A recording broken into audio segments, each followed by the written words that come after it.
الحمد لله نحمده ونستعينه ونستغفره ونؤمن به ونتوكل عليه ونعوذ بالله من شرور أنفسنا ومن سيئات أعمالنا من يهد الله فلا مضل له ومن يضلله فلا هادي له وأشهد أن لا إله إلا الله وحده لا شريك له وأشهد أن سيدنا ومولانا محمدا عبده ورسوله الذي أرسله بالحق بشيرا ونذيرا وداعيا إلى الله بإذنه سراجا وقمرا منيرا أما بعد قال الله تعالى في كلامه المجيد أعوذ بالله من الشيطان الرجيم بسم الله الرحمن الرحيم هو الذي أرسل رسوله بالهدى ودين الحق ليظهره على الدين كله.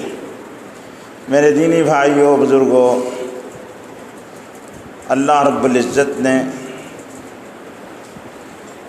ہمارے نبی حضرت محمد صلی اللہ علیہ وسلم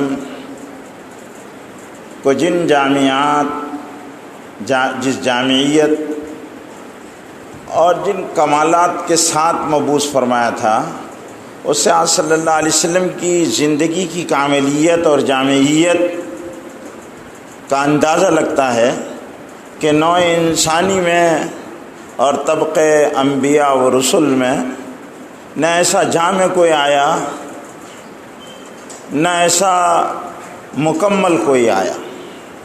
ہر اعتبار سے، ذات کے اعتبار سے، سیرت کے اعتبار سے، صورت کے اعتبار سے، اخلاق کے اعتبار سے، حالات کے اعتبار سے، علم کے اعتبار سے، لائی ہوئی ہدایت کے اعتبار سے، لائی ہوئے دین کے اعتبار سے، وہ تمام جامعیتیں اور وہ تمام کمالات حضور اکرم صلی اللہ علیہ وسلم کی حیات پاک میں اللہ رب العزت نے جمع فرما دیا تھا، جس سے اوروں کی زندگیاں خالی ہے.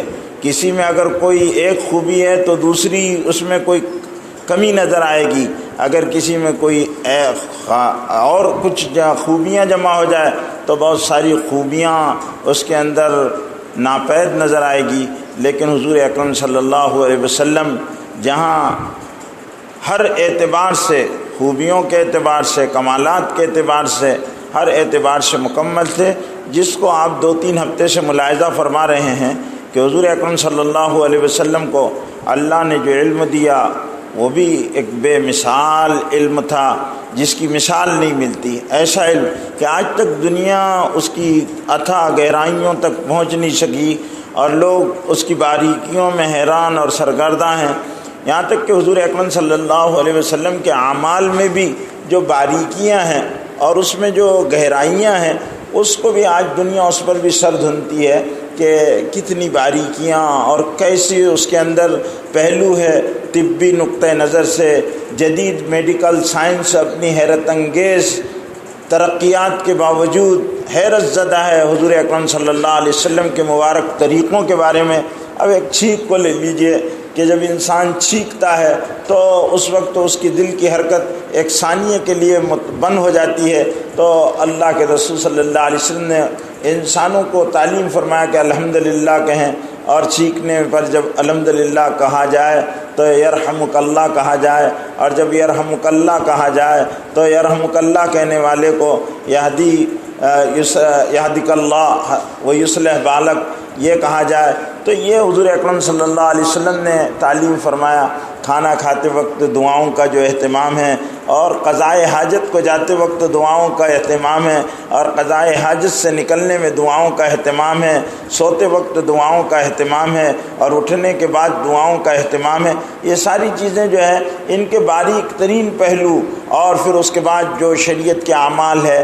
اب ایک گردن کا مسا ہی لے لیجئے کہ جس کے بارے میں جدید سائنس کہتی ہے کہ انسان کی تمام رگیں، باریک سے باریک اعصاب اور باریک سے باریک نسیں یہاں سے ہوتی ہے، اور جب اس پر اس طرح ہاتھ گھمایا جاتا ہے تو ایک طرح کا یہ ان کو متحرک کرنے والا عمل ہے. ان کا کاربن دور ہو جاتا ہے اور دوران خون اس سے بڑھ جاتا ہے اور متحرک ہوتا ہے.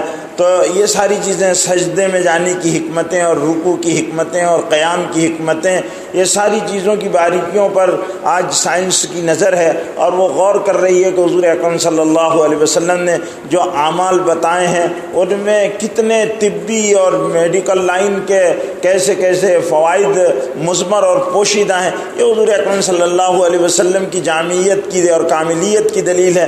پھر حضور اکرم صلی اللہ علیہ وسلم کی وہ پاکیزہ اور مبارک زندگی جس کا خاص تعلق آپ کی عملی زندگی سے، اس کی جامعیت کو دیکھو آپ کہ حضور صلی اللہ علیہ وسلم کو دنیا دی گئی پوری کی پوری۔ آپ علاقائی نبی نہیں تھے، اس سے پہلے جتنے انبیاء علیہ الصلاۃ والسلام آیا کرتے تھے وہ اپنی قوموں اور اپنے علاقوں کے لیے آیا کرتے تھے۔ قرآن مجید کا بیان ہے لکل قوم ہاد، ہر قوم کے لیے ہم نے ایک رہنما بھیجا۔ وَإِلَىٰ عَادٍ أَخَاهُمْ ہود، اور قوم ہود کی طرف انہی کے بھائی ہم نے قوم عاد کی طرف انہی کے بھائی ہود کو بھیجا۔ وَإِلَىٰ قوم سمود صالح، اور قوم سمود کی طرف صالح کو بھیجا، اور کسی کی طرف کسی کو بھیجا، لیکن علاقوں کے لیے آئے، قوموں کے لیے آئے۔ لیکن حضور اکرم صلی اللہ علیہ وسلم اب کی جامعیت یہ ہے کہ آپ پوری انسانیت کے لیے آئے اور مشرق و مغرب کے لیے آئے، اور اللہ رب العزت نے زمانے کی اور مکان و زمان کی حدوں کو ختم کر دیا۔ اللہ رب العزت قرآن میں ارشاد فرماتا ہے سبحان الذی اسریٰ بعبدہ لیلا من المسجد الحرام الی المسجد الاقصی۔ یہ قید جو تھی کہ آپ کسی ایک خاص علاقے کے لیے مکے کے نبی ہیں تو مکے والے بھول جائیں، اور آپ کو یہ سمجھتا ہے کہ آپ جزیرۃ العرب کے اور حجاز کے نبی ہیں تو وہ بھی اس بات کو اپنے ذہنوں سے نکال دیں کہ محمد صلی اللہ علیہ وسلم نہ حجاز کے نبی، نہ مکے والوں کے نبی، نہ مدینے والوں کے نبی، نہ قبیلہ قریش کے نبی، نہ قوم عرب کے نبی، بلکہ آج صلی اللہ علیہ وسلم عرب کے نبی، عجم کے نبی، آج صلی اللہ علیہ وسلم مشرق والوں کے نبی، مغرب والوں کے نبی۔ یہ قرآن نے بیان کر دیا، اور پھر اس سے زیادہ واضح انداز میں اللہ رب العزت نے قرآن میں ارشاد فرما دیا کہ وَمَا أَرْسَلْنَاكَ إِلَّا شَاهِدًا وَمُبَشِّرًا وَنَذِيرًا، اور اللہ رب العزت ارشاد فرماتے ہیں کہ إِنَّا أَرْسَلْنَاكَ كَافَّةً لِلنَّاسِ بَشِيرًا وَنَذِيرًا، ہم نے آپ کو ساری انسانیت کے لیے نبی بنا کر بھیجا ہے۔ یہ صرف عربوں کے نبی نہیں ہیں، عجمیوں کے بھی نبی ہیں، آپ ہندیوں کے بھی نبی ہیں، تورانیوں کے بھی نبی ہیں، مغربیوں کے بھی نبی ہیں، مشرقیوں کے بھی نبی ہیں۔ آج صلی اللہ علیہ وسلم ساری انسانیت کے نبی ہیں۔ یہ آج صلی اللہ علیہ وسلم کی جامعیت ہے کہ آج صلی اللہ علیہ وسلم جامع ترین نبی ہیں، اور پھر زمانہ سارے نبی، کوئی 1000 سال کے لیے نبی بنا، کوئی 500 سال کے لیے نبی بنا، کوئی 350 سال کے لیے نبی بنا، کوئی 100 سال کے لیے نبی بنا، لیکن حضور صلی اللہ علیہ وسلم 23 سال نبوت کا دور جو حضور صلی اللہ علیہ وسلم کا ہے وہ کتنا ہے؟ 23 سالہ نبوت ہے۔ 40 سال جب عمر شریف ہوئی، اللہ کی وحی غار ہرا میں آئی، اور آج صلی اللہ علیہ وسلم کی جب عمر شریف 63 برس ہوئی تو اللہ کے رسول صلی اللہ علیہ وسلم دنیا سے رخت سفر باندھ کر اپنے رفیق اعلیٰ سے جا ملے، تو کل 23 سال نبوت کی عمر ہے۔ لیکن 23 سال آج صلی اللہ علیہ وسلم کو ایک مختصر اور چھوٹی سی مدت دی گئی، لیکن کتنا بڑا علاقہ دیا گیا، پوری دنیا اور پوری دنیا کی قومیں، پوری دنیا اور پوری دنیا کی قومیں۔ اس لیے حضور اکرم صلی اللہ علیہ وسلم نے شاہان عالم کے نام خطوط لکھے۔ حدیث کتابوں کے اندر، حدیث کی کتابوں میں اور سیرت کی کتابوں میں اللہ کے رسول صلی اللہ علیہ وسلم کے وہ خطوط اور وہ تحریریں موجود ہے۔ بہت ساری مساجد میں ان کا زیروکس لگایا ہوا بھی آپ کو ملے گا کہ آپ صلی اللہ علیہ وسلم نے مقوقس شاہ مصر کو خط لکھا، اور ہرقل کو خط لکھا، اور کسریٰ کو خط لکھا، اور یزدجرد کو خط لکھا، ساری دنیا کے لوگوں کے اور نجران کے سرداروں کو خط لکھا، اور یمن و تہامہ کے لوگوں کو خط لکھا، اور بہت سارے لوگوں کو خطوط لکھے، اور خطوط کے ذریعے سے بھی دعوت دی، قلم بھی استعمال کی، زبان بھی استعمال کیا، قدم بھی استعمال کیے، اور ساری انسانیت کو مخاطب کیا۔ کیا حضور اکرم صلی اللہ علیہ وسلم کا انداز تخاطب جو ہے خطوط کا مضمون ہے، یا اہل الکتاب تعالوا الی کلمۃ سواء بیننا وبینکم الا نعبد الا ایاہ، اے اہل کتاب یعنی یہود و نصارہ، تعالوا الی کلمۃ سواء بیننا وبینکم، آؤ ایک ایسے کلمے کلمے کی طرف جو ہمارے اور تمہارے درمیان مشترک ہے. تم بھی اللہ کو مانتے، ہم بھی اللہ کو مانتے، اللہ میں اختلاف نہیں ہے.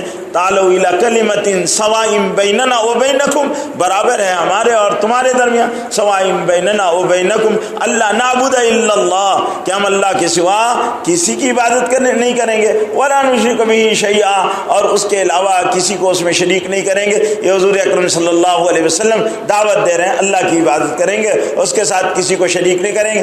ایک تو بات بن گئی ہماری. اب 50% معاملہ ہمارا اور تمہارا سوال ہے کہ ہم اور تم اللہ میں متحد ہے.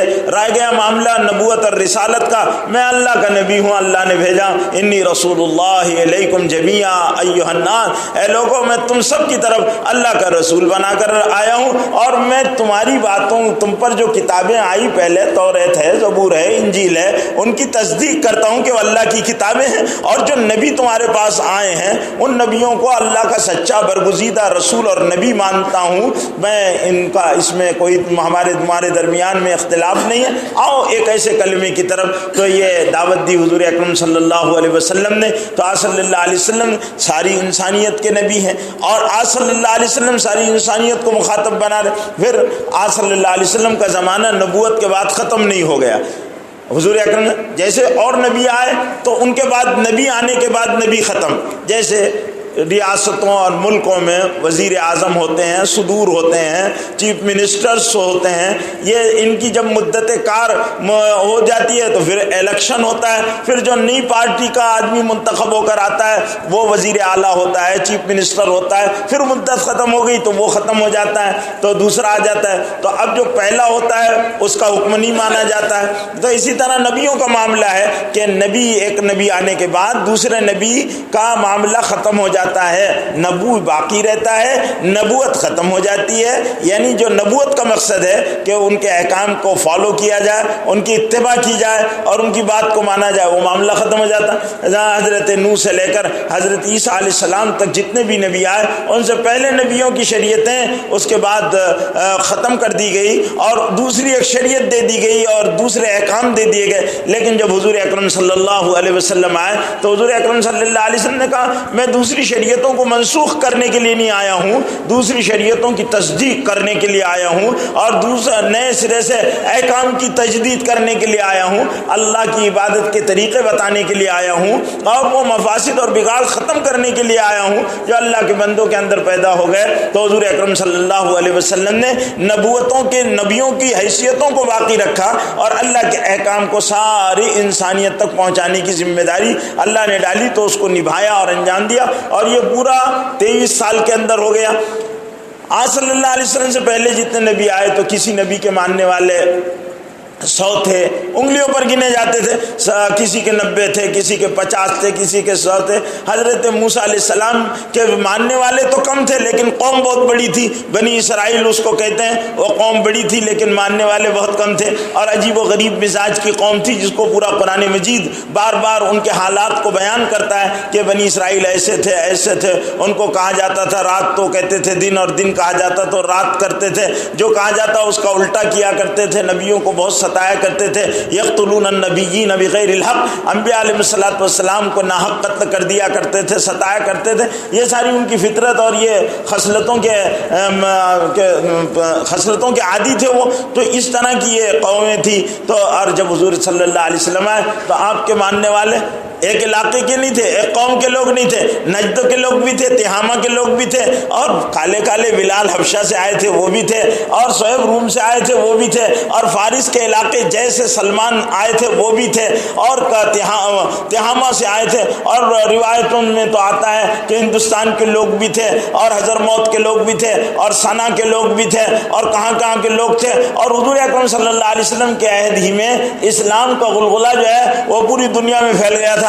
ایران میں، روم میں، فارس میں اور ادھر اردن کا علاقہ اور مصر کا علاقہ اور سوڈان کا علاقہ، یہ پورے علاقے اور افریقہ کے علاقوں میں اور ادھر ایشیا کے بہت بڑے خطے اور رقبے میں اسلام پھیل چکا تھا. اور حضور اکرم صلی اللہ علیہ وسلم خبر دے رہے تھے کہ میرے عرب کو آئی ٹھنڈی ہوا جہاں سے میرا وطن وہی ہے، میرا وطن وہی ہے. یعنی ہندوستان سے کے بارے میں اللہ کے رسول نے خبر دی تھی کہ اسلام سے مجھے ٹھنڈی ہوائیں، اسلام کی ہوائیں دعائیں آ رہی ہے، اور حضور اکرم صلی اللہ علیہ وسلم نے ترکی کے شہر استنبول قسطنطنیہ کے فتح ہونے کی خبریں دی تھی، اور اس فوج میں شامل ہونے والوں کو جنت کی بشارتیں دی تھی، اور قسطنطنیہ یورپ کے علاقے میں تھا، اور حضور اکرم صلی اللہ علیہ وسلم نے کے زمانے میں ہی بڑے بڑے ملک فتح کر لیے گئے تھے۔ تو یہ ساری چیزیں حضور اکرم صلی اللہ علیہ وسلم کے زمانے میں ہو رہی تھی۔ 23 سال میں اللہ کے رسول صلی اللہ علیہ وسلم نے کیا کام کیا؟ 13 سال تک تو صرف حضور اکرم صلی اللہ علیہ وسلم کو مکے میں دبایا گیا، آپ صلی اللہ علیہ وسلم کو نکلنے نہیں دیا جاتا تھا، تبلیغ علی اعلان نہیں کرنے دی جاتی تھی، آپ کے ماننے والوں کو کے سینوں پر پتھر رکھ دیے جاتے تھے، جلتے ہوئے انگاروں پر رکھا جاتا تھا، ان کو قید کر دیا جاتا تھا، ان کا سوشل بائیکاٹ کیا جاتا تھا۔ شیب ابی طالب میں 3 سال رسول اللہ صلی اللہ علیہ وسلم کو قید و مقید کر دیا گیا تھا، آپ کے ماننے والوں کو قید میں ڈال دیا گیا تھا۔ آپ صلی اللہ علیہ وسلم کے ماننے والے بھوکے اور پیاسے رہتے تھے، آپ صلی اللہ علیہ وسلم کے ماننے والے نوجوان لوگ تھے یا پھر بچے تھے یا عورتیں تھیں یا وہ غلام تھے جو بلال جیسے لوگ تھے جو لوگوں کے ہاتھوں میں بکے ہوئے تھے، اور ان کے مالکوں کی مرضی کے مطابق ان کو زندگی گزارنے پر مجبور ہونا پڑتا تھا، اور انسانیت کا ایک بہت بڑا ذلت اور غلامی کی زندگی گزار رہا تھا، اور وہ مجبور محض تھا، اس کی اپنی مرضی نہیں تھی، مالک کی مرضی کے مطابق اس کو زندگی گزارنے پر مجبور کر دیا جاتا تھا۔ یہ ساری صورت حال تھی۔ مکے کا یہ 13 سال کا دور حضور اکرم صلی اللہ علیہ وسلم کے ابتلاء و آزمائش کا دور تھا، اور اس میں اسلام بہت زیادہ نہیں نکلا، باہر نہیں نکل سکا، اس لیے کہ حضور اکرم صلی اللہ علیہ وسلم مکے میں رہے۔ لیکن اسی زمانے میں بہرحال حبشہ کا راستہ کھلا، اور حبشہ کے نجاشی بادشاہ اسامہ نے اسلام قبول کیا، اور پھر حضور اکرم صلی اللہ علیہ وسلم کا نکاح بھی اسامۃ النجاشی نے پڑھایا اور اسلامی طریقے کے مطابق خطبہ دیا، اور پھر اسی طرح سے اس نے حضور اکرم صلی اللہ علیہ وسلم کے مہر کو ادا کیا کہ انبیاء علیہ الصلوۃ والسلام مہر کی رقم ادا کیا کرتے ہیں، اس لیے اپنی طرف سے اس نے مہر ادا کیا اور حضور اکرم صلی اللہ علیہ وسلم پر ایمان قبول کیا۔ تو اسامۃ النجاشی وہاں راستے اللہ تعالیٰ نے کھولے، اور پھر یہ آواز پہنچتی رہی۔ پھر ہجرت بھی اللہ کی قدرت اور مصلحت کا ایک بہت بڑا مظہر تھا کہ حضور اکرم صلی اللہ علیہ وسلم کو ہجرت پر مجبور کر دیا گیا، مکے میں جینا دوبھر کر دیا گیا۔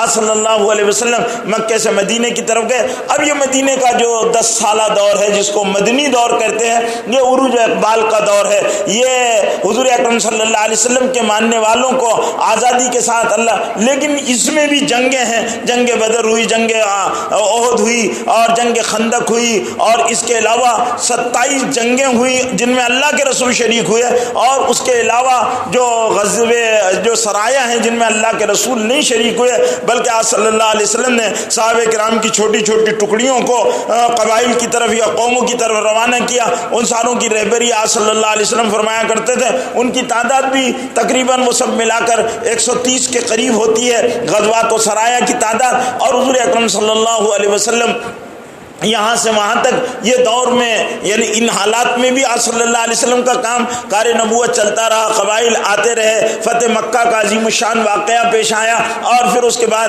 مکیوں کا غرور کبر و تکبر اور ان کا شرک خاک میں ملا دیا گیا، اور اسلام کو اللہ رب العزت نے فتح کی صورت میں غلبہ عطا فرما دیا، جس کو اللہ رب العزت نے قرآن مجید میں ارشاد فرمایا۔ پہلے تو حضور اکرم صلی اللہ علیہ وسلم کے ساتھ صلح حدیبیہ میں دباؤ کی پوزیشن بنائی گئی، اور آپ صلی اللہ علیہ وسلم نے اس دباؤ کو جھیلا اور برداشت کیا۔ پھر اللہ رب العزت نے فتح کی خوشخبری دی، انا فتحنا لک فتحا مبینا، ہم آپ کو فتح مبین دیں گے۔ اور پھر اللہ رب العزت نے وہ آیتیں بھی نازل کر دی، اذا جاء نصر اللہ والفتح ورأیت الناس يدخلون فی دین اللہ افواجا، کہ فتح کی صورت یہ ہوگی کہ جو کمزور قبائل ہیں اور عربوں کے غلبے کی وجہ سے اپنا اظہار نہیں کر پا رہے ہیں، وہ آپ کے غلبے کے بعد، فتح مکہ کے بعد جو ہے وہ علی الاعلان اسلام قبول کرنا شروع کر دیں گے، تو وہ اسلام میں داخل ہوں گے، اور جب اسلام میں اور قبولیت حق کو اللہ آسان کر دیں گے اور لوگ اسلام میں آنا شروع ہو جائیں گے، اذا جاء نصر اللہ والفتح ورأیت الناس يدخلون فی دین اللہ افواجا،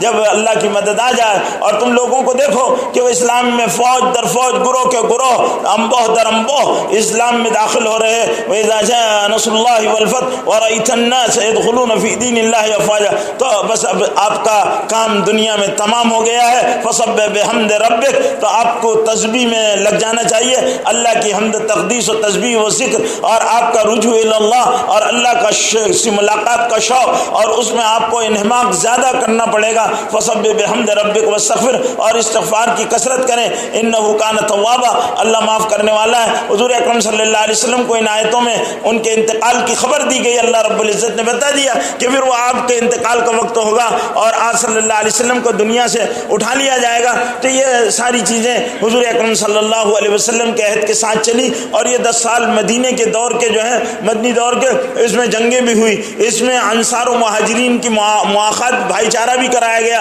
ان کے اکنامی کے مسائل بھی حل کیے گئے، شریعت کے احکام بھی نافذ کیے گئے، تعزیرات بھی قائم کی گئی، اور جرم کرنے والوں کو سزائیں بھی دی گئی، قبائل میں اسلام بھی پہنچایا گیا، شاہان عالم کو اسلام کی طرف بلایا بھی گیا، اور سارے نظام قائم کیے گئے، اور عدل کا نظام قائم کیا گیا، قضات کا نظام قائم کیا گیا، علم کی ترویج کی گئی، علم کو عام کیا گیا۔ حضور اکرم صلی اللہ علیہ وسلم نے مساجد کو قائم کیا، مساجد والے اعمال کو زندہ کیا، اور مسجد والا نظام قائم کیا، اسلامی نظام قائم کیا، دستور حیات قائم کیا، اور ایک دستور دے کر امت کے لیے زندگی گزارنے کی ساری شکلیں بتائی۔ اور اس طرح آج صلی اللہ علیہ وسلم نے پوری دنیا میں ہدایت کے لیے صحابہ کرام کی جماعتوں کو چلنا اور پھرنے کی ترغیب دی، اور ان کے قافلے آخری دم تک اللہ کے رسول صلی اللہ علیہ وسلم قوموں کی طرف اور علاقوں کی طرف روانہ کرتے رہے۔ آج صلی اللہ علیہ وسلم نے اپنی حیات مبارکہ میں آخری قافلہ جو روانہ کیا وہ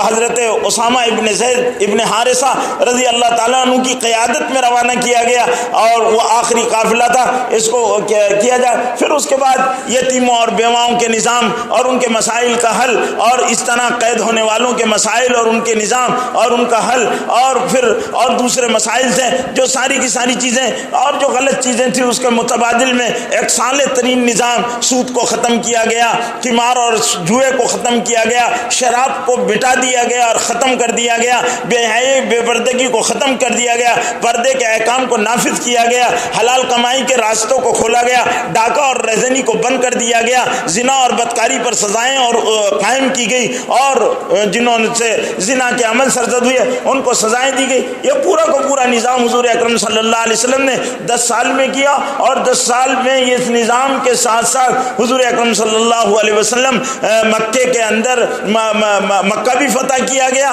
اور آج صلی اللہ علیہ وسلم کے پھر قافلے بڑھے ملک شام کی طرف، اور ادھر مصر کی طرف، اور ادھر یمن کی طرف، اور ادھر حبشہ کی طرف، اور ادھر سوڈان کی طرف۔ یہ یہاں پر اسلام کا آوازہ پہنچنے لگا، اور حاتم طائی کی بہن نے اسلام قبول کیا، اور ان کے بیٹے عدی ابن حاتم نے 9 ہجری میں اسلام قبول کیا، اور وہ پہلے شخص ہے جنہوں نے مسجد نبوی میں چراغ جلایا، ورنہ اس سے پہلے مسجد نبوی میں چراغ نہیں جلتا تھا۔ لیکن ان ساری چیزوں کے بعد یہ ہے کہ اتنا بڑا نبی اور اتنا عظیم الشان نبی جس کی فوجیں دنیا کی سب سے بڑی سپر پاورز کو کی آنکھوں میں آنکھیں ملا رہی تھی اور اس سے ٹکر لینے کی تیاری ہو رہی تھی، اور میدان کارزار میں یرموک میں دونوں فوجیں بھیڑنے والی تھی، وہ اتنا عظیم الشان پیغمبر اور اتنا زبردست نبی کا حال کیا تھا میرے بھائیوں؟ وہی چٹائی تھی ٹوٹی ہوئی، اور اسی چٹائی پر آج صلی اللہ علیہ وسلم آرام کیا کرتے تھے،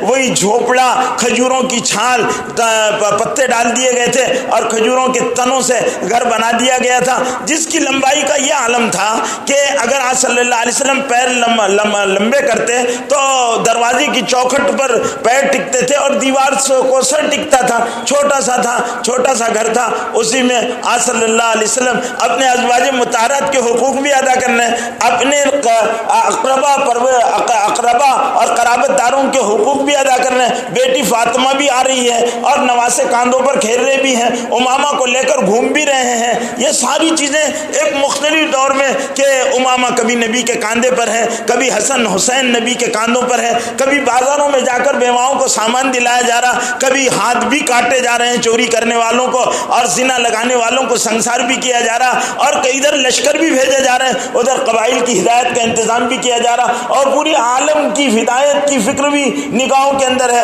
اللہ کے قانون کو نافذ کرنا، قرآن بھی نازل ہو رہا ہے، اور میرے بھائیوں خزانے بھی آ رہے ہیں، مال غنیمت بھی آ رہا، مال غنیمت کی تقسیم بھی ہو رہی ہے، اور نبی کے گھر میں فاقوں کی تیاری بھی ہو رہی ہے۔ کتنا عجیب و غریب منظر ہے کہ ساری انسانیت کے بھوکے اور ننگے، ان کے گھروں میں روشنیاں ہو رہی ہے، ان کے گھروں میں کھانے کا انتظام ہو رہا ہے، بیواؤں کو ان کے حق دیے جا رہے ہیں، یتیموں کو کے سروں پر شفقت کے ہاتھ پھیرے جا رہے ہیں، اور کوئی یتیم اب ایسا محسوس نہیں کرتا کہ وہ تنا ہے اور اس کے سر پر کوئی ہاتھ رکھنے والا نہیں ہے۔ سب سے بڑا یتیموں کا ملجا، یتیموں کا والی، یتیموں کا مولا محمد ابن عبداللہ علیہ الصلوۃ والتسلیم سے ان کو ڈھارس اور تسلی ہے کہ کوئی یتیمی کا داغ اس کو چکھایا گیا، یتیموں کے حالات کا، یتیمی کے حالات سے گزار کر یتیموں کا درد اس کے دل میں پیدا کیا گیا۔ اب دنیا کے سارے یتیم بغیر باپ کے بچے مطمئن ہیں کہ ہم کو ہمارا حق ضائع نہیں ہوگا اور ہم بے سہارا نہیں ہوں گے، ہم کو لینے والا، ہم کو گود میں رکھنے والا، ہمارے ناک اٹھانے والا، ہماری انگلی پکڑ کر چلنے والا، ہم کو اپنے کاندھوں پر بٹھانے والا دنیا میں موجود ہے۔ اس نے انسان اور اپنے ماننے والوں کو یہ سبق دے دیا ہے کہ یتیم کو یتیم مت سمجھو، یتیم کے ساتھ ظلم مت کرو، مظلوم کی بد دعا سے بچو، بیواؤں کے ساتھ ناانصافی مت کرو۔ عورتوں کی شادیاں نہیں ہوا کرتی تھی، مال غنیمت کی طرح عورتیں تقسیم ہو جایا کرتی تھی، تو کہا نہیں، عورتیں مال غنیمت کی طرح بانٹنے کی چیز نہیں ہے، عورت محترم ہے، محترم ہے، عورت قابل عزت ہے، قابل احترام ہے، عورت نازک ہے شیشوں کی طرح، اور اس کا دل بہت نازک ہے، اس کی جسم بھی نازک ہے، اس کا جسم بھی نازک ہے، اس کا دل بھی نازک ہے، اس کا احترام کرو۔ یہ ماں ہے، اس کے قدموں میں جنت ہے، یہ بیٹی ہے اور بیوی ہے اور یہ بہن ہے، ان کے حق ہیں۔ بیوی کو محکومہ نہیں بنایا کہ بھئی اب مہر دے کر لا لیے، شادی کر لا لیے تو اب یہ اپنے باپ کا مال ہے، جیسا چاہو استعمال کرو، نہیں، بلکہ یہ کہا کہ لائف پارٹنر ہے، برابری کا حق رکھتی ہے، اس کے ساتھ اگر ذرا سی بھی زیادتی کرو گے اللہ کے حضور میں جواب دینا پڑے گا، اللہ رب العزت باز پرس کریں گے۔ بیوی برابر کا حق رکھتی ہے، لائف پارٹنر ہے، اور اس کو مہر بھی دیتے ہو تو وہ عورت کی قیمت نہیں ہے، وہ اس کا اعزازیہ ہے، اور وہ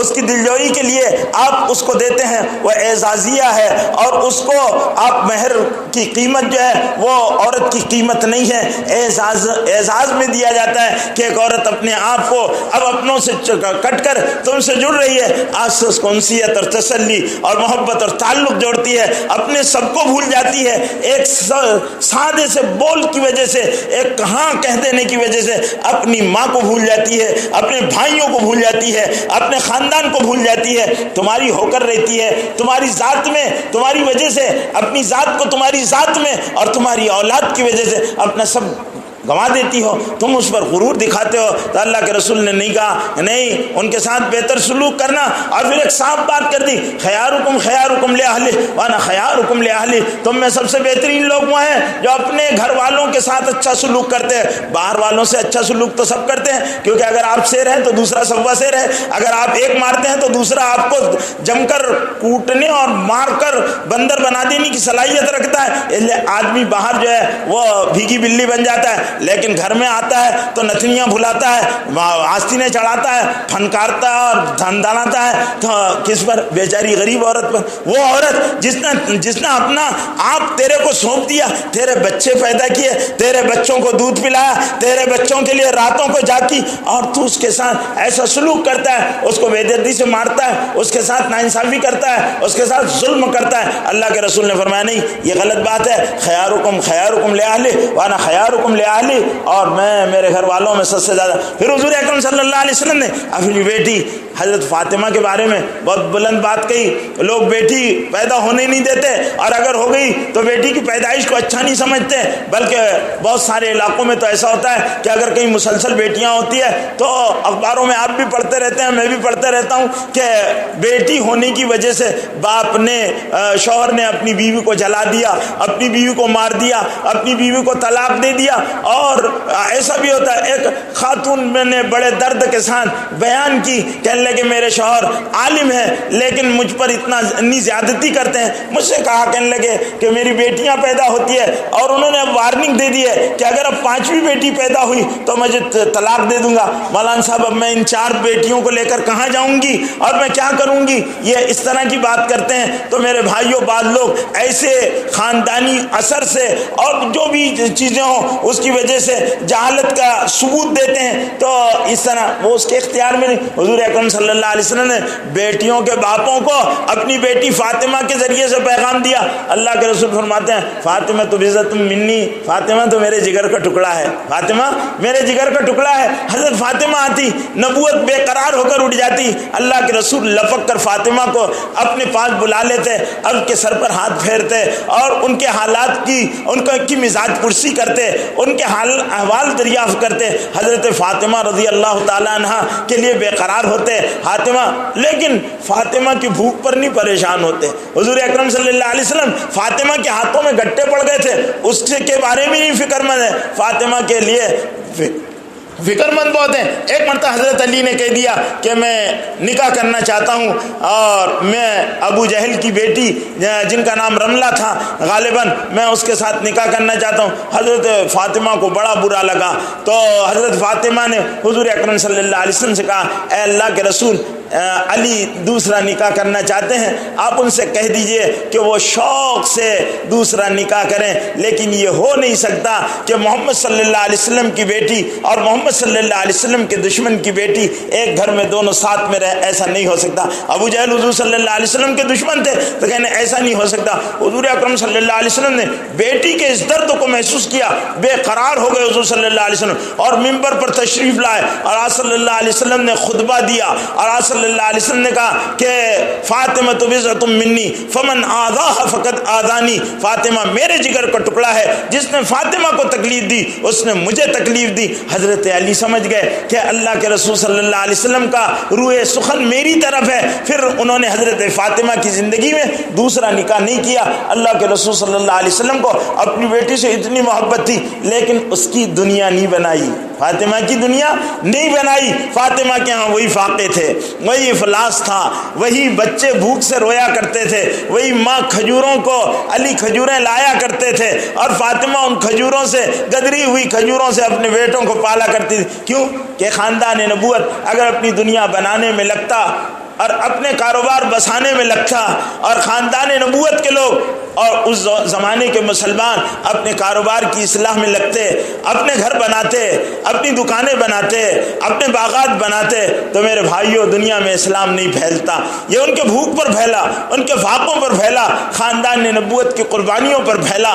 رسول پاک صلی اللہ علیہ وسلم کے پیٹ پر جو پتھر بندھے ہیں ان پر یہ اسلام دنیا میں پھیلا، یہ قربانیاں تھیں. اور حضور اکرم صلی اللہ علیہ وسلم نے اسی لیے اپنے لوگوں کو دنیا نہیں دی. ایک مرتبہ کا واقعہ ہے، حضور اکرم صلی اللہ علیہ وسلم اپنی بیٹی حضرت فاطمہ کے گھر تشریف لے کر آئے تو حضرت فاطمہ کے دروازے پر نوک کیا اللہ کے رسول نے، بیٹی تو کہا کون؟ کہا میں محمد صلی اللہ علیہ وسلم ہوں، اندر آنا چاہتا ہوں، بیٹی سے ملنا چاہتا ہوں. کہا ابا جان آپ پہلے اپنی چادر میرے پاس بھیج دیجئے، میرے پاس اتنا بھی کپڑا نہیں ہے جو تن کو ڈھانکنے کے لیے کافی ہو.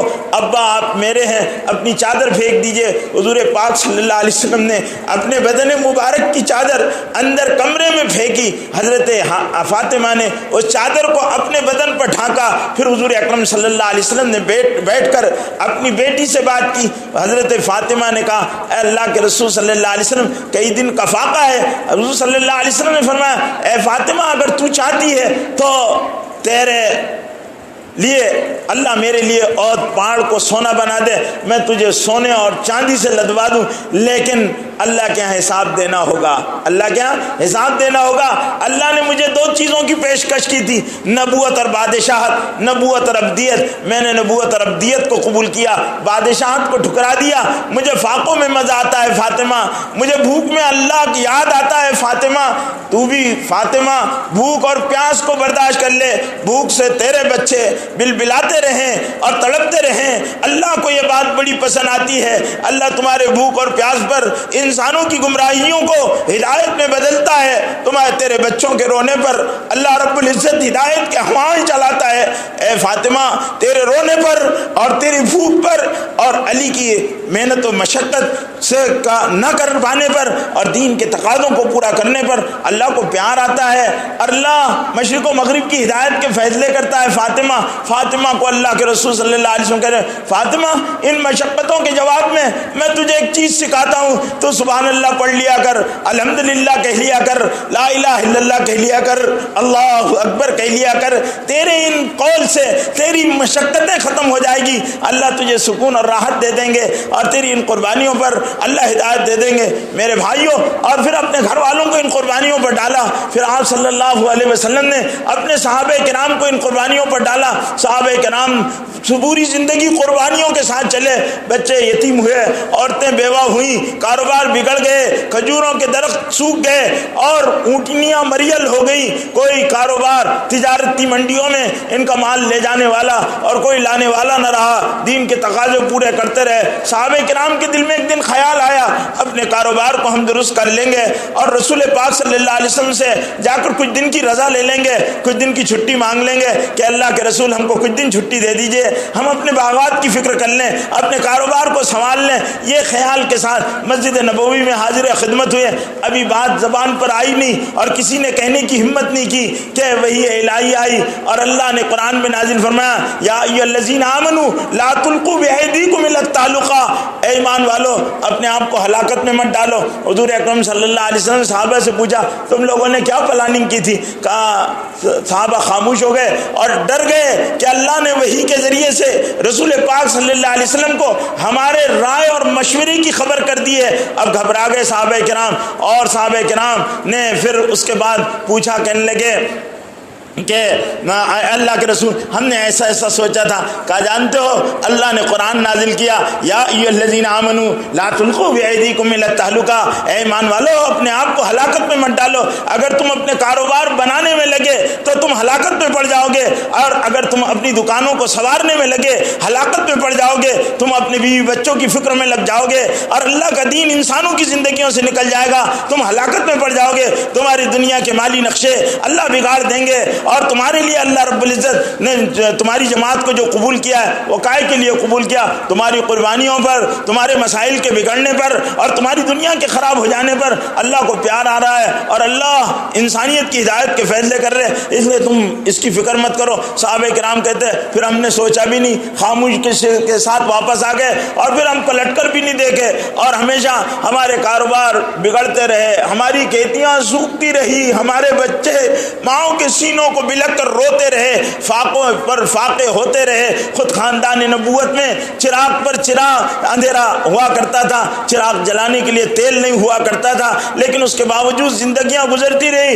عالم انسانیت کو روشنی ملتی رہی، انسانوں کو ہدایت ملتی رہی، اور اللہ کا دین دنیا میں پھیلتا اور چمکتا رہا۔ یورپ میں چمکا، روم و فارس میں چمکا، اور اللہ سے کتنے دور بندے تھے جن کی زندگیاں راستی پر آ گئی اور پورے دنیا کے غلط نظام ختم ہو گئے، صالح نظام آیا، دنیا میں امن آیا، دنیا میں شانتی آئی، دنیا میں چین آیا، دنیا میں سکون آیا، اللہ کی پہچان ہوئی، اللہ کے احکام نافذ ہوئے، اور پوری دنیا گہوار امن بن گئی، اور جو ماننے والے تھے وہ ایسے بن گئے کہ اللہ نے قرآن مجید میں ارشاد فرمایا، محمد الرسول اللہ والذین معہ اشداء علی الکفار رحماء بینہم تراہم رکعا سجدا یبتغون فضلا من اللہ ورضوانا۔ محمد صلی اللہ علیہ وسلم اللہ کے رسول ہیں، اور جو لوگ ان کے ساتھ ہیں وہ آپس میں مہربان ہیں، کفار کے لیے غضبناک ہیں۔ ان کا کی پہچان یہ ہے کہ بس اللہ راضی ہو جائے، رکوع کرتے ہیں، سجدے کرتے ہیں، اللہ کی رضا تلاش کرتے ہیں۔ اب میرے بھائیوں، یہاں سیرت کے کئی ہفتوں سے سننے والے ان مضامین کے بعد میں کچھ سوالات اپنے آپ سے اور آپ سے پوچھنا چاہتا ہوں۔ کیا ہم جس نبی کو مانتے ہیں، جس نبی کی پاکیزہ زندگی کے ہم نعتیں پڑھتے ہیں اور جس کے ہم تذکرے کرتے ہیں، کیا اس کی زندگی کے طور و طریق اور اس کی سنتیں، اس کا غم، اس کی فکر، اس کا درد، اس کی قربانیاں، اس کا عمل زندگی کیا اپنانے اور اختیار کرنے کی چیز نہیں ہے؟ کیا ہماری زندگیوں میں وہ چیز نظر آتی ہے جو صحابہ کرام کی زندگیوں میں نظر آتی ہے۔ صحابہ کرام کے کاروبار بگڑے، اللہ کے بندوں کو دین ملا۔ آج ہمارے کاروبار بنے، ہماری زندگیوں سے دین نکلا۔ ہم دنیا بنانے والے بنے، ہمارے کارخانے بنے، ہمارے گھر بنے، ہماری دکانیں بنی، ہمارے لباس بنے، ہماری اولادیں بنی، لیکن پھر کیا ہوا؟ اس بناؤ کے پیچھے کیا بگاڑ ہوا؟ ہماری اولاد یقیناً بڑی بڑی یونیورسٹیوں میں پڑھی، ہماری اولادوں نے کانوینٹ میں پڑھا، کانوینٹ اسکولیں کھولنے کی گھوڑ لگی اور اسکولیں قائم کیا جانے لگا، لیکن کیا ہوا؟ الحاد آیا، بے دینی آئی، اللہ سے بیزاری آئی، نبی کے طریقے نکلے، سنتوں کا استحصال ہوا، نبی پاک صلی اللہ علیہ وسلم کے مبارک طریقے زندگیوں سے نکل گئے۔ ہمارے بچوں کی نہ صورت اسلامی، نہ سیرت محمدی، نہ اخلاق محمدی، نہ آنکھیں محمدی، نہ کان محمدی، نہ زبان محمدی، نہ چلنا محمدی، نہ پکڑنا محمدی، نہ سوچ محمدی، نہ دل کی دھڑکنیں محمدی، نہ کھانا محمدی، نہ سونا محمدی، نہ جاگنا محمدی، نہ چلنا محمدی، نہ کوئی عمل محمدی، نہ شادی محمدی، نہ جینا محمدی، نہ مرنا محمدی، نہ گھر محمدی، نہ کاروبار محمدی۔ کیا چیز ہے ہماری زندگی میں؟ ہر چیز میں یہودی، لباس یہودی، سوچ یہودی، بال یہودی، کھانا یہودی، کمانا یہودی، خرچ یہودی، ہر چیز یہودی اور یہودیوں کی چھاپ۔ وضع میں تم ہو نصارہ، اقبال کہتا ہے وضع میں تم ہو نصارہ تو تمدن میں یہود، وضع میں ہو نصارہ تو تمدن میں ہنود، وضع میں تم ہو نصارہ تو تمدن میں ہنود۔ یہ مسلمان ہیں جنہیں دیکھ کے شرمائیں یہود، یہ مسلمان ہیں جنہیں دیکھ کے شرمائیں یہود۔ میرے بھائیو، آج حال کیا ہے؟ ہمارے گھر کیا، ہماری بچیاں کیا، ہمارے جوان کیا، ہمارے بوڑھے کیا؟ ہر گھر میں ٹی وی لگا ہوا، ہر کان پر موبائل لگا ہوا، ہر انگلیاں واٹس ایپ پر اور فیس بک پر، ٹویٹر پر لگی ہوئی ہے۔ نہ فکر میں بلندی، نہ دلوں میں درد، نہ انسانیت کا غم، نہ نبی کے طریقے، نہ محمد صلی اللہ علیہ وسلم کا اتباع، نہ صحابہ کا انداز زندگی۔ کون سی چیز ہے؟ محمد الرسول اللہ والذین معہ اشداء علی الکفار رحماء بینہم۔ محمد صلی اللہ علیہ وسلم اللہ کے رسول ہیں، جو لوگ ان کے ساتھ ہیں وہ تھے، ہم بھی ہیں اللہ کے رسول کے ساتھ۔ کون کہہ سکتا ہے کہ میں اللہ کے رسول کے ساتھ؟ محمد صلی اللہ علیہ وسلم اللہ کے رسول ہیں، رسول تھے نہیں ہیں تو ان کے ساتھ تو ابو بکر تھے، ان کے ساتھ تو عمر فاروق تھے، ان کے ساتھ تو عثمان غنی تھے، ان کے ساتھ تو علی مرتضیٰ تھے، ان کے ساتھ تو بلال حبشی تھے، ان کے ساتھ تو سلمان فارسی تھے، ان کے ساتھ تو عمار ابن یاسر تھے، ان کے ساتھ تو یاسر تھے، ان کے ساتھ تو زید ابن حارثہ تھے، ان کے ساتھ تو اسامہ ابن زید تھے، ان کے ساتھ تو معاذ ابن جبل تھے، ان کے ساتھ تو سعد و سہیل تھے، ان کے ساتھ تو معاذ و معوذ تھے، ان کے ساتھ تو رافع تھے۔ یہ لوگ ان کے ساتھ تھے، ان کے ساتھ آج بھی ان کے نام جیسے رکھے جاتے ہیں، آج بھی حمزہ ہے، آج بھی بلال ہے، آج بھی عمر ہے، آج بھی عثمان ہے، آج بھی ابو بکر ہے، آج بھی زید ہے، آج بھی عبداللہ ہے، آج بھی معاذ ہے، آج بھی سعد ہے، آج بھی معوذ ہے، آج بھی رافع ہے، آج بھی نافع ہے، آج بھی ابو ہریرہ ہے، آج بھی ابو ذر ہے۔ لیکن رسول اللہ کا ابو ذر کون تھا؟ رسول اللہ کا ابو بکر کون تھا؟ رسول اللہ کا عمر کون تھا؟ رسول اللہ کا علی کون تھا؟ رسول اللہ کا عثمان کون تھا؟ یہ علی کون ہے؟ وہ علی کون تھا؟ یہ عثمان کون ہے؟ وہ عثمان کون تھا؟ یہ ابو بکر کون ہے؟ وہ ابو بکر کون تھا؟ یہ عمر کون ہے؟ وہ عمر کون تھا؟ یہ معاذ کون ہے؟ وہ معاذ کون تھا؟ یہ کون تھا؟ وہ تھے قرآن پڑھتے تھے تو آسمان سے جبریل آتے تھے اور رسول اللہ سے کہتے تھے کہ معاذ ابن جبل سے کہو قرآن پڑھیں۔ معاذ ابن جبل ہیں، دوسرے صحابہ ہیں، وہ کہتے ہیں کعب احبار ہیں، قرآن پڑھ رہے ہیں، اللہ کے رسول سے کہا جا رہا کہو کعب سے قرآن پڑھیں۔ کعب پر وجد طاری ہو گیا، اب سمانی ربی، اب سمانی ربی، کیا میرے رب نے میرا نام لیا ہے اور مجھ سے کہا ہے قرآن پڑھوں؟ میرا رب میرا قرآن سن رہے ہیں، آسمان والوں سے کہا جا رہا ہے قرآن سنو۔ میرے بھائیو، ہم قرآن کیا پڑھتے ہیں؟ آج تو قرآن نہیں صحیح کر سکے، آج تو قرآن نہیں ہم صحیح کر سکے۔ قرآن سمجھنا عمل کرنا بہت دور کی بات ہے، قرآن پڑھ نہیں سکتے صحیح، قرآن صحیح نہیں پڑھ سکتے۔ کوئی قرآن پڑھتا ہے تو تکلیف ہوتی ہے کہ نہ پڑھے تو اچھا ہے، ایسے کھینچیں گے زبردستی، کھینچ تان، اتنا خراب پڑھیں گے قرآن کو کہ اس قرآن کے پڑھنے سے، اقبال نے کہا نہیں تھا مسجد رہ گئی رسم اذاں روح بلالی نہ رہی، فلسفہ رہ گیا تلقین غزالی نے۔ اذان دیتا بانگی تو ایسی کہ بس کبھی اللہ کا بندہ بن ہو جائے تو سکون ملے گا، اذان دے رہا کھینچ رہا، کبھی ابا کو بیٹے کو بلا او آ ایسا وہ کرتا، بھجن پڑھ رہا تو اذان دے رہا، اللہ کیا ہے، اذان دے رہا، دل میں عظمت نہیں تیرے، تو اذان دے رہا ہے کیا ہے، نماز پڑھا رہے، اذان دے رہے، دعا کر رہے، نمازیں پڑھ رہے، کیا ہے، ابو بکر کی نماز ہے، عمر فاروق کی نماز ہے، بلال کی اذان ہے، نمازیں ہیں، کیا ہے، کس اعتبار سے ہماری زندگیوں میں اور ان کی زندگیوں میں مطابقت ہے؟ ہاں، لباس نہیں ہے رسول اللہ کا، چہرے نہیں ہیں رسول اللہ کے، عمل نہیں ہے رسول اللہ کا، کھانے کے انداز رسول اللہ کے نہیں ہے، معاشرت رسول اللہ کی نہیں ہے، چلنے کے انداز رسول اللہ کے نہیں ہے۔ میرے بھائیو، ہم مسلمان، مسلمان وہ تھے، ہم مسلمان، مسلمان وہ تھے، ہم مسلمان ہیں، محمد رسول اللہ ہیں، ان کے ساتھ وہ تھے، محمد رسول اللہ ہیں، ان کے ساتھ ہم ہیں، محمد رسول اللہ ہیں۔ چھٹنی ہوگی، ایک بات یاد رکھو، چھٹنی ہوگی، چھٹنی، چھٹائی ہوگی، چھٹائی ہوگی، اگر نہیں بدلو گے تو چھٹائی ہوگی، نہیں بدلو گے تو چھٹائی ہوگی، میدان محشر میں چھٹائی ہوگی۔ رسول اللہ کہیں گے شوقاً میرا علی تو یہ ہے، تو میرا علی ہے، میرا علی یہ ہے، تو علی ہے، تو ابو بکر ہے، تو عمر ہے، نام لیے جائیں گے اللہ کے ہاں، تو پکارا جائے گا فلاں ابن فلاں حاضر ہو، آئے گا فلاں ابن فلاں، میں آ رہا ہوں، لیکن فلاں ابن فلاں وہ آئیں گے، ابو بکر آئیں گے، علی آئیں گے، بلال آئیں گے، سلمان آئیں گے، یاسر آئیں گے، عمار آئیں گے، عورتیں آئیں گی، سنیر آئے گی، نہدی آئے گی، عاتقہ آئے گی، فاطمہ آئے گی، عائشہ آئے گی، خنسہ آئے گی، ام ہانی آئے گی، ایمن آئے گی، خنسہ آئے گی، رملہ آئے گی، یہ آئیں گی، یہ ساری آئیں گی، حیا آئے گی، پاک دمنی آئے گی، تقوی آئے گا، طہارت آئے گی، حلال آئے گا، حجاب آئے گا، تربیت آئے گی، اللہ کا خوف آئے گا،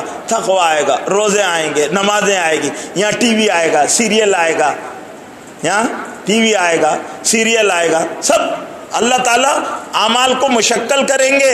جو کچھ کر رہے ہو، آنکھیں جو دیکھ رہی شکل بنا دی جائے گی، اعمال مشکل ہوں گے، اعمال شکلوں میں آئیں گے، برائیاں شکلوں کا جنم روپ لے کر آئے گی، ساتھ میں آئے گی برائیاں، آئے گی برائیاں، آئے گی نیکیاں آئے گی۔ میرے بھائیوں، اس لیے اس سے پہلے سیرت اس لیے نہیں بیان کی جاتی ہے کہ مزہ لے لیا جائے اور کانوں کی شہوت پوری ہو جائے، زبانوں کو کی لذت کے لیے نہیں بیان کیا۔ میرے بھائیوں، اس لیے کہ یہ زندگی وہ مبارک زندگی ہے جس نے ساری زندگیوں کو بدل کر رکھ دیا تھا۔ ہم زندگی کو سنتے ہیں، زندگی کو بدلتے ہیں۔ سیرت کے جلسے رواج ہو گیا، روز فلانی جگہ سیرت النبی کا جلسہ ہوگا، کائے کے لیے ہوگا، کیسے ہوگا، کیا ہوگا اس میں؟ میرے بھائیوں، رسم ہے، بدعت ہے، ہو رہے ہیں جلسے، ہو رہے ہیں جلسے۔ کیا ایک جلسے سے کسی کی زندگی بدلی؟ سیرت کہتے ہیں اندھیروں میں چلنے کو، اور جو اندھیرا ہو تو چلانے کے لیے انگلی پکڑنے کی ضرورت ہوتی ہے۔ رسول اللہ صلی اللہ علیہ وسلم کی زندگی اندھیروں میں روشنی ہے، چلانے کے لیے ہے۔ اگر زندگیاں نہیں بدلتی تو پھر کیا فائدہ سیرت کے جلسوں کا، اور کیا فائدہ میرے بھائیوں ساری چیزوں کا؟ اگر اس سے زندگیاں بدل جاتی ہے تو جلسے کراؤ، اور صرف فلانی جگہ جلسہ ہوا تھا، 500 کرسیاں کم پڑی، پھر 1000 لائی گئی، پھر 2000 ہوئی، اور 5000 کا مجمع تھا، اور مقرر نے ایسا جوش خطابت دیا کھایا کہ اس کے پھیپڑے کے ٹکڑے بٹ کر پورے مجمع پر گرے تھے۔ فائدہ کیا ہوا؟ فائدہ کیا ہوا؟ میرے بھائیوں، اگر ایک زندگی نہیں بدلی تو کوئی حاصل نہیں ہے۔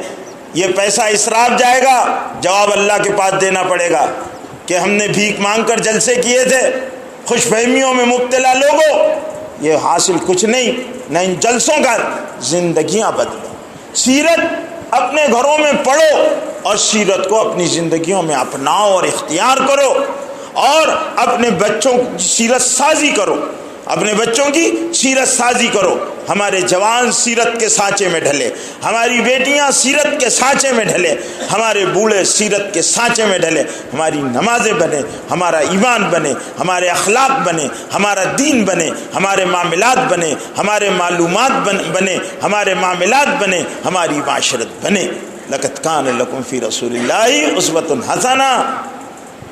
اللہ رب العزت کہتے ہیں ہم نے ہمارے نبی کو اس لیے بھیجا لیظہرہ علی الدین کلہ، تاکہ ان کا دین سارے ادیان پر غالب ہو جائے۔ اور آج اسلام غالب نہیں ہے، اسلام غلبے کے لیے آیا ہے، اسلام مغلوبیت کے لیے نہیں آیا، لیکن آج اسلام غالب نہیں ہے۔ آج مغربیت غالب ہے، مادیت غالب ہے، شیطانیت غالب ہے، نفسانیت غالب ہے، لذتیں غالب ہے، بے دینی غالب ہے، الحاد غالب ہے، یہ ساری چیزیں غالب ہے، یہودیت غالب ہے، نصرانیت غالب ہے۔ غالب نہیں ہے تو محمدیت غالب نہیں، اسلامیت غالب نہیں ہے، یہ غالب نہیں۔ اس کو غالب کرنا ہے، ہماری زندگیوں سے ثابت کرنا پڑے گا۔ اللہ مجھے اور آپ کو سمجھنے کی توفیق نصیب فرمائے۔